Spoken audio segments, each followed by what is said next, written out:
don't look after the planet, and all the trees will just go down, and there will be no air, and people will be dying. All these kids are seeing things that making people uneasy. All right.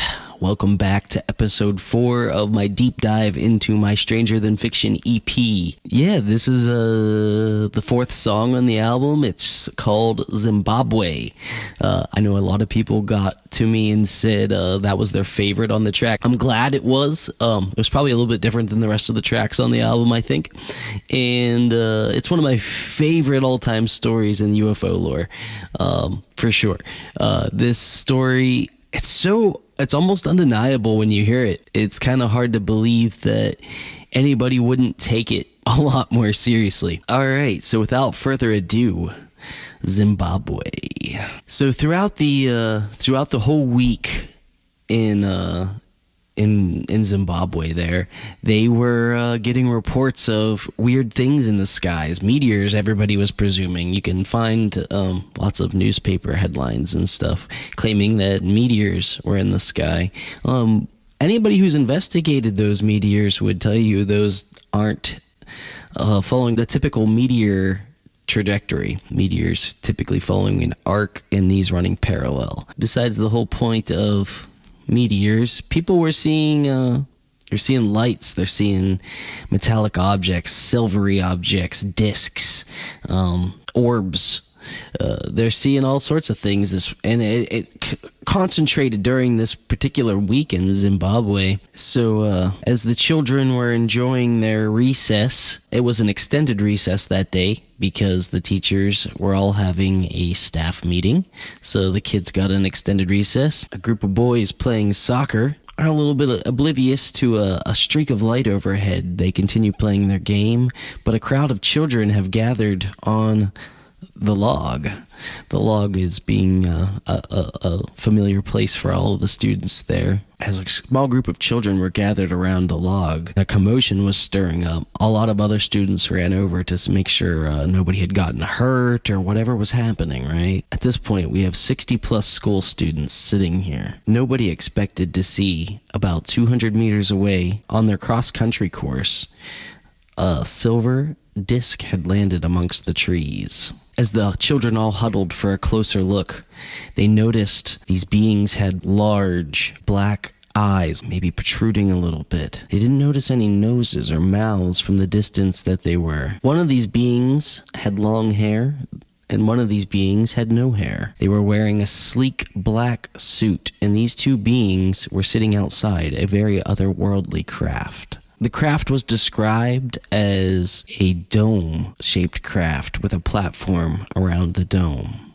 So, almost like you'd expect. Think like the planet Saturn, right? A spherical with an ellipse. Some students described this craft as silvery or bright. Most students described this craft as silvery or bright.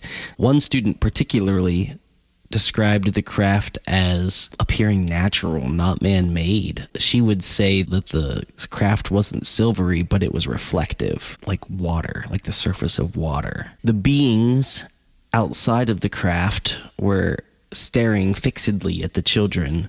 One being was running, and by some students' accounts, the being was running towards or away from the craft. By other students' observations, the being may have been on the platform of the craft. But by most observations, the being was running in slow motion, in a very fluid movement. The being that was not running just sat in front of the craft, staring at the children. As you can imagine, we're talking children, grade 1 through grade 6, grade 7, children in that age range. So they're pretty terrified, but also they can't look away. I think it's the old train wreck analogy, right?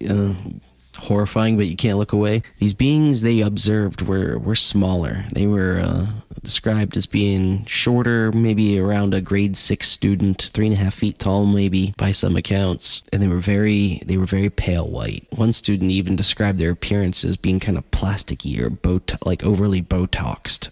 They didn't say that as a student. They said that as an adult, just for reference. The students had no idea what Botox was. In fact, in the middle of Ruwa, Zimbabwe, a good number of these students didn't even have any idea what a UFO or an alien was. They had no experience, nothing to teach them that sort of thing. So to them, they were looking at funny people. The encounter then started to shift beyond the visual for some students. Some students started to have a bizarre connection with the beings. A few students described an inexplicable pull to the towards the beings, as if they wanted to go with them, or an invitation was being extended to them, but thought better of it. Many students felt like they received a message.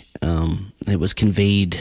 They didn't know how to describe it, but they said maybe through the eyes or their conscience was one quote I thought was really good. These beings were trying to convey a message. The message the beings were delivering was disturbingly prescient. It was, they were giving these children the feeling something bad was going to happen. They had feelings of pollution. They had feelings of bad technology.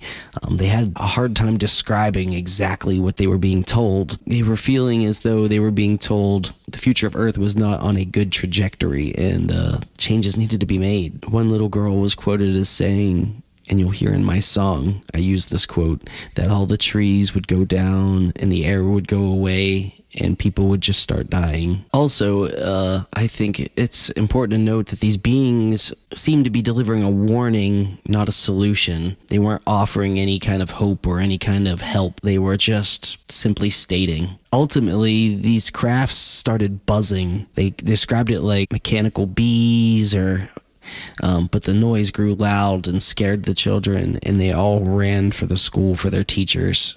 And when everybody came back, there was nothing left to be found.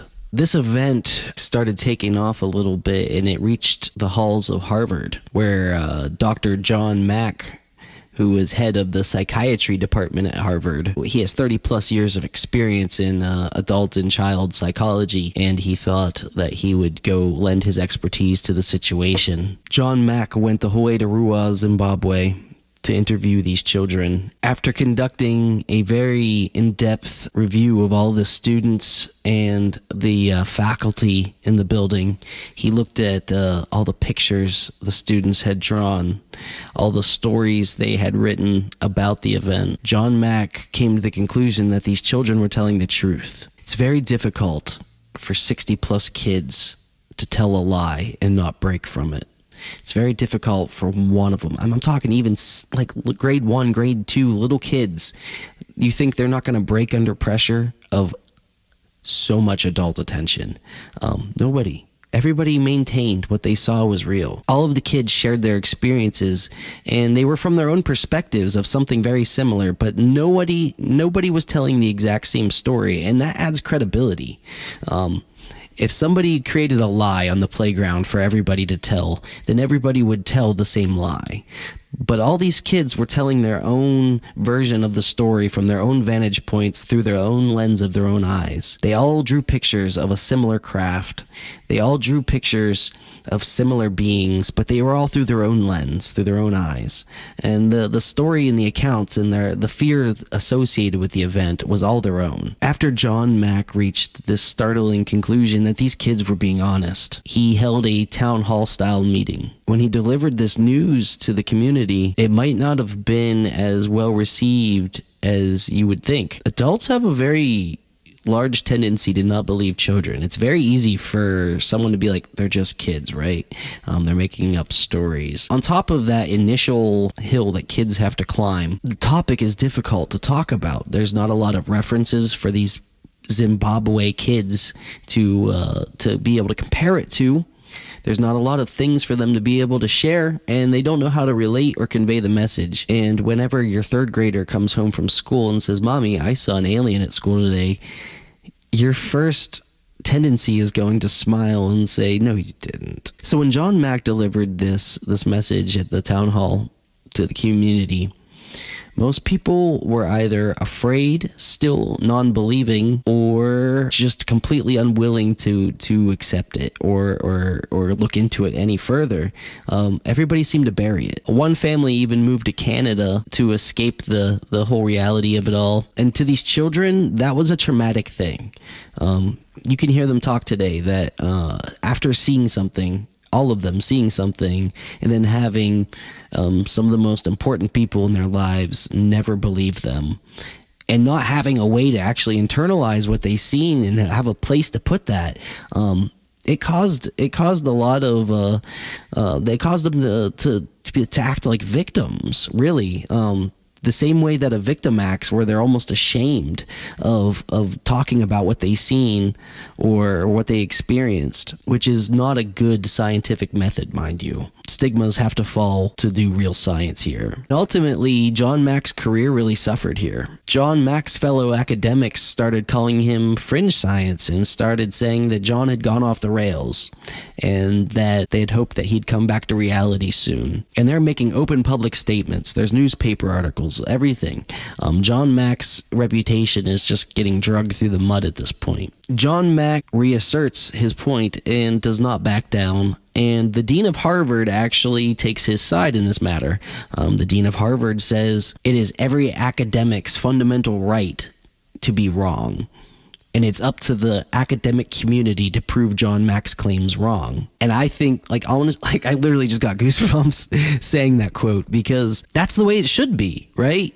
You shouldn't just be able to deny something before they even get to make their case. And if they should be allowed to make their case, and then you should be allowed to scrutinize it. And if you can poke holes all through it like Swiss cheese, then so be it. That's science. But you can't just blindly look away because it's undesirable or feel silly based off of what you've been told or have learned your whole life. It's paradigm shifting at times, and people don't like that. John Mack went on to do a lot of UFO research and investigations, mostly in the psychology, what they would, I think, call the parapsychology world. He did a lot of great things, and he did a lot to move the needle forward. There was a great book written about John by, I believe, Ralph Blumenthal, called The Believer, and I would recommend that to anybody to get a really good look at who John Mack was. It's a very good story. I would also recommend anybody watch the documentary Ariel Phenomenon, Ariel Phenomenon. It's by Randall Nickerson.